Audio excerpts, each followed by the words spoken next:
লক্ষ লোক আজকে এখানে হাজির হয়েছে। পথে ঢেউয়ের মতো লোক আসছে।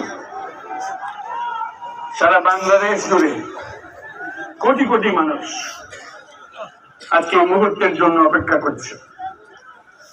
তারা তাকিয়ে আছে হাজির কথা শোনার জন্য। আজকে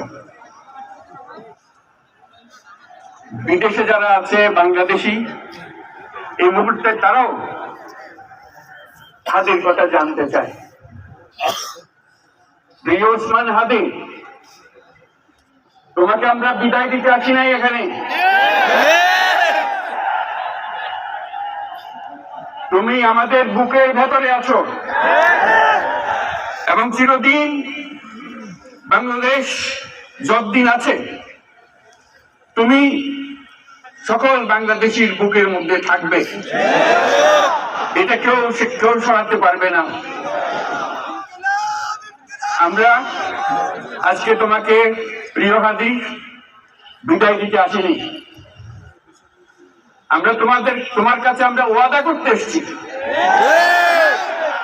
তুমি যা বলে গেছো সেটা যেন আমরা পূরণ করতে পারি, সেই ওয়াদা করার জন্য আমরা একত্র হয়েছি। সেই ওয়াদা শুধু আমরা নয়, পুরুষানুক্রমে বাংলাদেশের সব মানুষ পূরণ করবে। সেই ওয়াদা করার জন্য আমরা তোমার কাছে আজকে এসেছি সবাই মিলে। আমরা তোমার যে মানব প্রেম, তোমার যে ভঙ্গি, মানুষের সঙ্গে উঠা বসা, তোমার যে রাজনৈতিক দৃষ্টিভঙ্গি, সবাই প্রশংসা করছে। সেটা আমরা মনে প্রাণী গ্রহণ করছি, যেটা যেন আমাদের মনে সব সময় জাগ্রত থাকে, আমরা সেটা অনুসরণ করতে পারি। তুমি আমাদেরকে এমন এক মন্ত্র কানে দিয়ে গেছো, সেই মন্ত্র বাংলাদেশের কেউ কোনোদিন ভুলতে পারবে না এবং এই মন্ত্র চিরদিন আমাদের কানে বাজতে থাকবে। সেই মন্ত্র বাংলাদেশের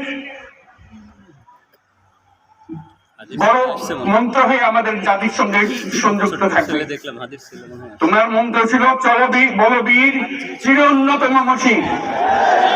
এই উন্নত মমশিরের যে মন্ত্র তুমি দিয়ে গেছো, সেটা বাংলাদেশি সন্তানের জন্মলগ্ন থেকে যতদিন সে বেঁচে থাকবে নিজের কাছে বলবে চলো বলবীর চির উন্নত মমশির, আমাদের শির কখনো নত হবে না। সেই মন্ত্র তুমি আমাদেরকে দিয়ে গেছো, আমাদের সব কাজে সেটা আমরা প্রমাণ করব। আমরা দুনিয়ার সামনে মাথা উঁচু করে চলবো, কারোর কাছে মাথা নত করবো না। সেই মন্ত্র তুমি আমাদেরকে দিয়ে গেছো, আমরা সেটা পূরণ করে যাব। প্রিয় হাদি, তুমি নির্বাচনে অংশগ্রহণ করতে চেয়েছিলে এবং সেই নির্বাচনে অংশগ্রহণ করতে গিয়ে নির্বাচন কিভাবে করতে হয় তারও একটা প্রক্রিয়া জানিয়ে গেছে আমাদেরকে।